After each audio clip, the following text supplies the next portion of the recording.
Hello बच्चों, welcome to जीवी physics academy, A dedicated physics platform for your betterment. आज जो मैं टॉपिक आपके साथ डिस्कस करूंगा वो है how to know tricks to crack NEET JEE physics questions.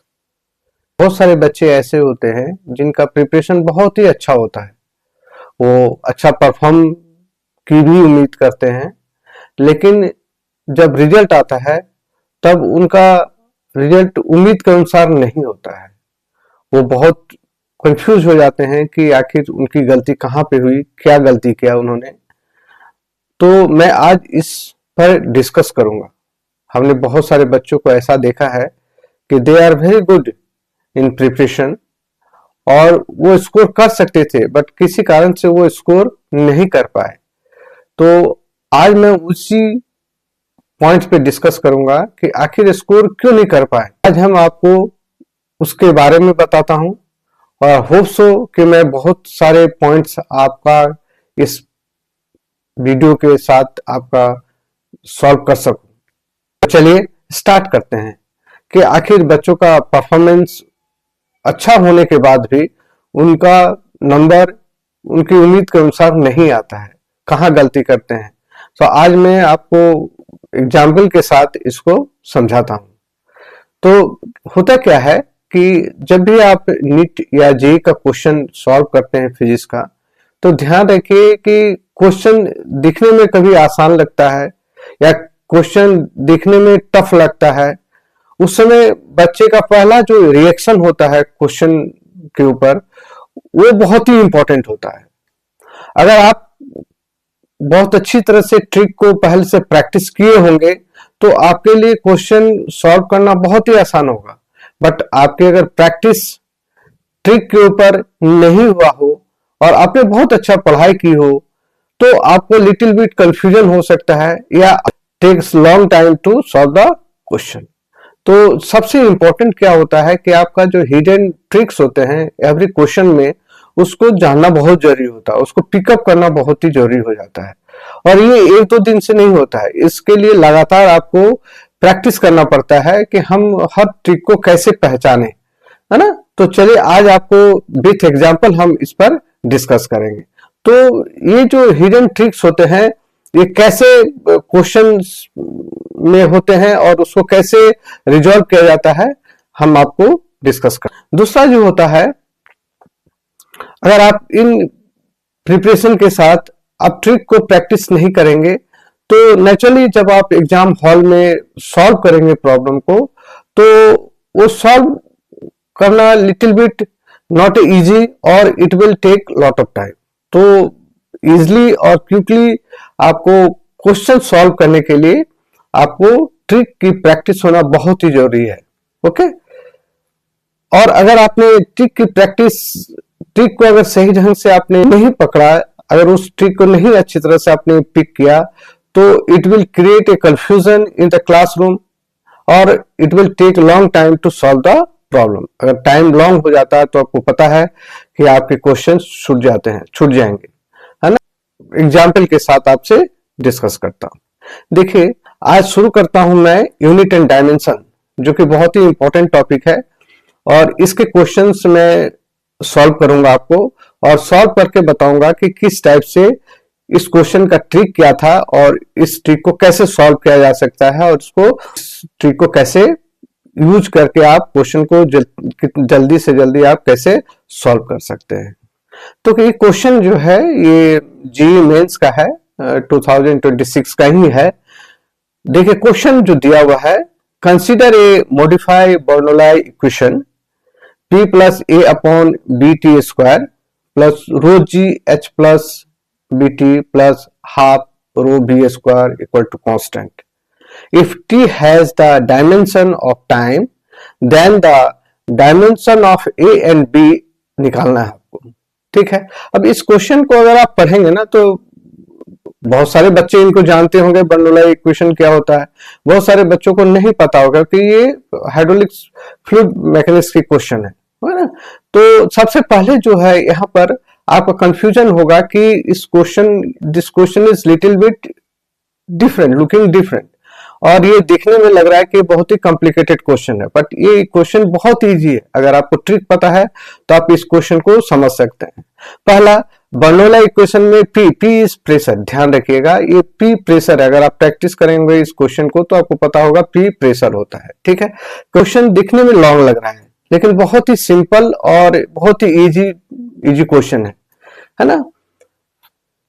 यहां पर देखिए कि दो पार्ट दिया हुआ है। अब अगर यूनिट डायमेंशन में सबसे इंपॉर्टेंट अगर प्रैक्टिस किए होंगे तो आपको पता होगा कि हम केवल उस पार्ट को ही सॉल्व करते हैं जो हमारे लिए यूजफुल है। यहाँ पर देखिए हमको क्या निकालना है, ए निकालना है, तो दैट मीन्स कि हमें ये पार्ट हमारा यूजफुल है, और हमें बी निकालना है तो हमारा ये पार्ट हमारा यूजफुल है, ठीक है। अब दूसरा क्वेश्चन आता है कि कौन सा पार्ट पहले सॉल्व करें। तो पहला जो है, कुछ बच्चे जो है हड़बड़ाहट में इस पार्ट को सिलेक्ट कर देते हैं, लेकिन नहीं, इस पार्ट को सिलेक्ट नहीं करना है क्योंकि यहाँ पे दो पैरामीटर आपका अननोन है और एक साथ आप इसको सॉल्व नहीं कर सकते हैं। तो सबसे पहले एक पैरामीटर को आपको निकालना पड़ेगा बी, जिससे कि आप इस चीज को इस पोर्शन से आप सॉल्व कर सकते हैं, ठीक है। तो ध्यान दीजिए कि अगर हम यहाँ पर इस पार्ट को लेते हैं तो इस पार्ट में भी दो इशू है, एक तो रो जी एच देखिए और एक जो है एच प्लस बी टी। तो यहाँ पर देखिए रो जी एच यूजलेस है, यहाँ हम रो जी एच का कोई मतलब नहीं है, यहाँ हम इसको नहीं लेंगे, है ना। हमें केवल एच और बी टी लेना है। क्यों? क्योंकि एच और बी टी से हम बी का वैल्यू निकाल सकते हैं using the dimension analysis, okay. तो क्योंकि एच डायमेंशन, अगर इस पार्ट को आप लेंगे समेशन में तो एच का जो डायमेंशन होगा वो बी टी का भी डायमेंशन होगा, एच और बी टी का जो डायमेंशन होगा दोनों बराबर होगा, है ना। एच का आपका डायमेंशन क्या है, एल है, और बी इज अननोन है, और टी जो है टाइम है इसलिए इसका टी हो गया। तो इससे आप जो है बी का वैल्यू निकाल सकते हैं। उसके बाद आपको ये पोर्शन का निकालना है, next portion, this is the p plus a upon b t square, ठीक है। तो this is p is the pressure का आप फॉर्मूला यूज कर लीजिए, P equal to pressure equal to F upon area and A upon b t square, ठीक है। और इसको सॉल्व करेंगे जब, तो A का वैल्यू जो है आपको कैलकुलेट कर सकते हैं by the dimension, it is very easy, है ना। तो this is one of type of problem. इस प्रॉब्लम में देखिए ये प्रॉब्लम सिंपल, एक तो लुकिंग लिटिल बिट टिपिकल लग रहा है ना, और कौन सा पोर्शन सबसे इंपॉर्टेंट है ये सिलेक्शन करना बहुत ही जरूरी है ना। तो हर क्वेश्चन में आपको ये चीज होना चाहिए कि किस पोर्शन से हमें क्वेश्चन को सॉल्व करना है, कौन सा पार्ट हमें रखना है, कौन सा पार्ट हमें नहीं रखना है। क्योंकि यहाँ पर देखिए हाफ रो बी स्क्वायर जो है इसका कोई मतलब नहीं है, कांस्टेंट का कोई मतलब नहीं है ना, रो जी एस का कोई मतलब नहीं है। तो ये इक्वेशन में ये सारे तीन पैरामीटर्स हमारे लिए यूजलेस है ना। हमारा केवल दो ही पैरामीटर बहुत इंपॉर्टेंट है, P plus a upon b t square और H प्लस बी टी, है ना। ये दो पैरामीटर से हम इसको सॉल्व करेंगे। This is a very simple equation.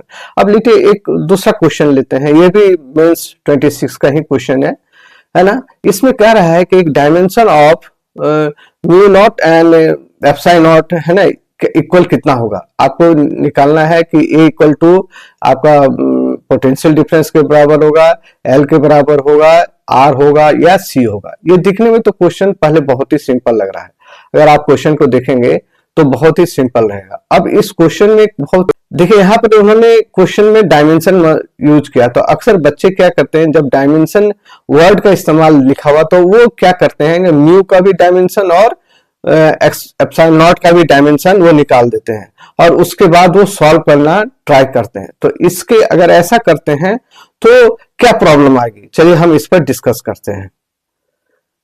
Using the dimension, जब हम म्यू नॉट और एप्सिलॉन नॉट का डायमेंशन के साथ एनालिसिस करेंगे, हम जब इसको वैल्यू निकालेंगे तो इससे क्या हमें प्रॉब्लम हो सकती है, बच्चे कहाँ फंस जाते हैं।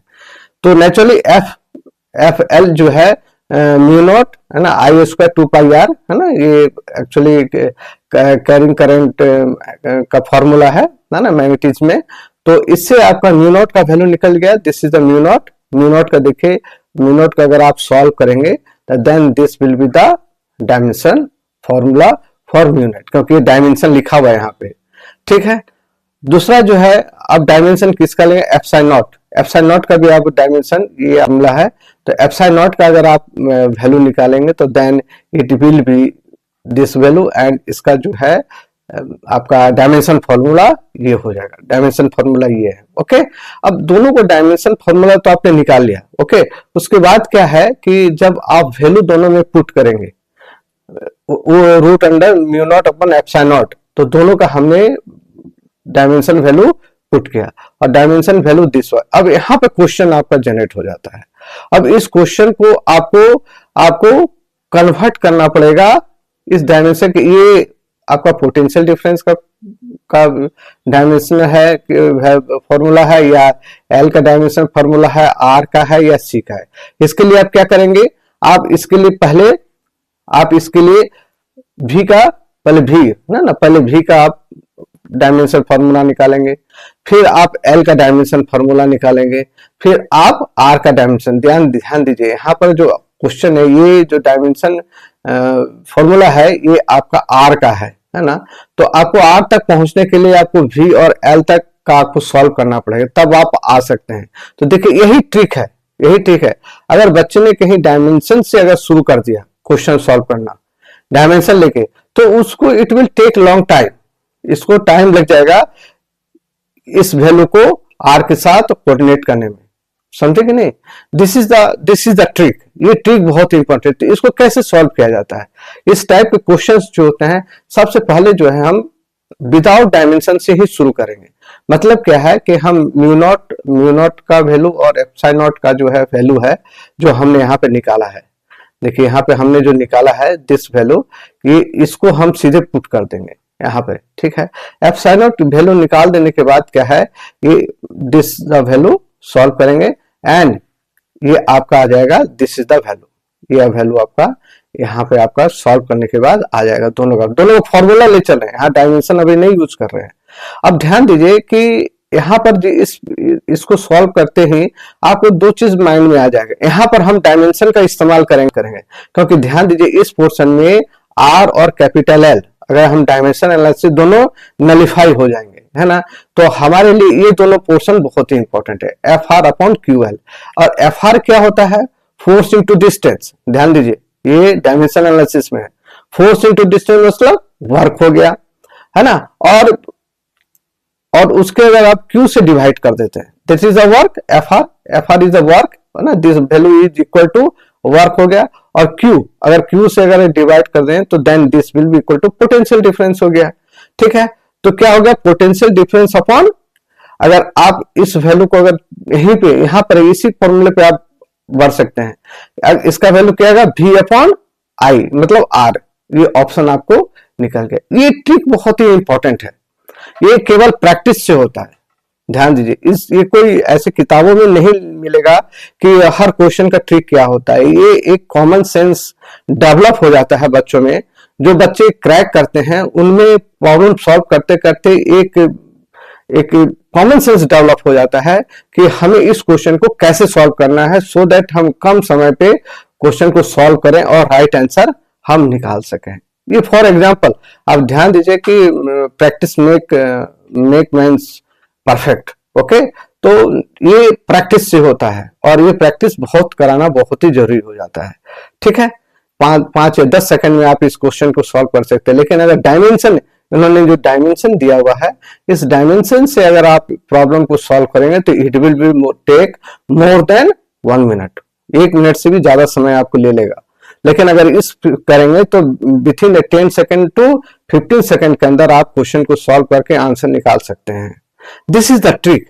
ओके, अब नेक्स्ट क्वेश्चन लेके चलते हैं। ये क्वेश्चन देखने में तो बहुत बड़ा क्वेश्चन लग रहा है ना। ये एक्चुअली क्या होता है कि मतलब आपको ऐसा दिखाया जा रहा है कि क्वेश्चन बहुत ही लेंदी क्वेश्चन है और इसको it will be take lot of time, but नहीं, डायमेंशन एनालिसिस में आप ध्यान दीजिए, इस क्वेश्चन में कुछ भी नहीं है, वेरी सिंपल क्वेश्चन है, बट ये एक लेंदी बनाया दिया गया है जैसे कि आप इसको सोचते रहें और आप इसको you will take some time. अगर आपका प्रॉपर आपका प्रैक्टिस नहीं होगा तो you will take a lot of time. ठीक है, देखिए क्या है, पहला क्या है कि यहाँ पर x² प्लस वाई स्क्वायर, ए स्क्वायर का भी वैल्यू दिया हुआ है। उसके बाद उन्होंने कहा कि 0 पर इसका ओरिजिन है। अब उसके बाद क्या, ओरिजिन जो है वो चेंज कर देता अदर देन 0 to 0। तो उसके बाद जो होता है, find the correct dimension of A और बी ऑफ न्यू इक्वेशन। इस इक्वेशन में आपको ए और बी का वैल्यू देना है। तो अगर डायमेंशन एनालिसिस आप लेंगे ना, तो यहाँ पर सबसे इंपॉर्टेंट है कि ये इक्वेशन ही सबसे इंपॉर्टेंट है, और इस इक्वेशन में केवल x माइनस एटी ही इंपॉर्टेंट है, ना कि उसका स्क्वायर इंपॉर्टेंट है। x माइनस एटी का स्क्वायर जो दिया हुआ है यहाँ पे, तो यहाँ पर x माइनस कैपिटल 80 ही इंपॉर्टेंट है एंड y माइनस 80 इंपॉर्टेंट, क्योंकि बाकी जितने भी क्वेश्चन दिए उसका कोई यहाँ पर यूज नहीं है to resolve the for obtaining the solution of the equation. ठीक है। और तीसरा लिटिल बिट कंफ्यूजन यहाँ पे डाल दिया, ध्यान दीजिए। दिस इज जो t का डायमेंशन दिया हुआ है, t टू द पावर -1 दे दिया है। अक्सर होता है t, लेकिन यहाँ पे t टू द पावर -1 क्यों? क्योंकि बच्चे को प्रैक्टिस रहता है कि t का डायमेंशन t है, लेकिन ये गलती से अगर आपने t टू द पावर -1 नहीं लिखते हैं तो आपका आंसर चेंज हो जाएगा। देखिए दो ट्रिक है यहाँ पे, एक तो क्वेश्चन बहुत दिख रहा है, लेंदी है, दूसरा उन्होंने t का जो डायमेंशन दिया है t टू द पावर -1 दे दिया है। तो आपको यहाँ पर अंडरस्टैंड करना पड़ेगा कि कैसे क्वेश्चन को सॉल्व करें। ठीक है। तो ये ट्रिक को करने के लिए हमें देखिए ध्यान दीजिए, यहाँ पर x माइनस 80 और t minus y minus T upon D, ये दोनों ही इंपॉर्टेंट है। स्क्वायर का कोई मतलब नहीं है, ए स्क्वायर का भी कोई वैल्यू नहीं है यहाँ पे। ठीक है। देन x माइनस 80 का अगर आप सॉल्व करते हैं तो नेचुरली x का जो डायमेंशन होगा वो 80 का डायमेंशन होगा, है ना। सब्सट्रैक्शन और एडिशन में यही होता है नियम जो है डायमेंशन का। देन अगर आप सॉल्व करेंगे तो क्या हो जाएगा, a का डायमेंशन क्या निकाल लेगा, LT निकल जाएगा। ध्यान दीजिए यहाँ पर यहीं पे मिस कर जाता है बच्चे, यहाँ गलती जल्दीबाजी में t को यहाँ पर t-1, क्योंकि t-1 दिया हुआ है तो यहाँ पर वो t डाल देते हैं, जिससे कि आपका आंसर गलत हो जाता है और गलत ऑप्शन भी दिया रहता है। ओके। नेक्स्ट अगर y equal to t minus B दे देते हैं तो इससे भी सॉल्व करेंगे तो आपका b का जो वैल्यू होगा दिस वन हो जाएगा। तो इन क्वेश्चनों में यही ट्रिक जो है बहुत ही इंपॉर्टेंट होता है, जो शुरू से ही प्रैक्टिस करना पड़ता है।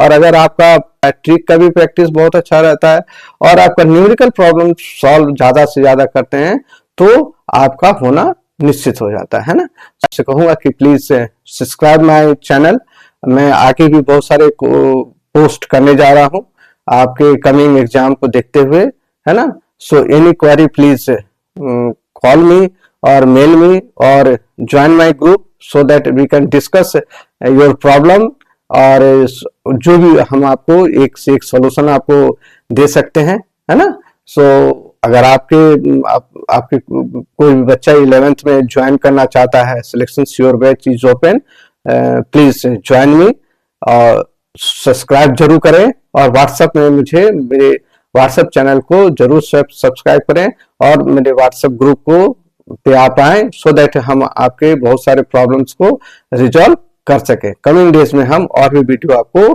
पोस्ट करने जा रहे हैं। Thank you very much.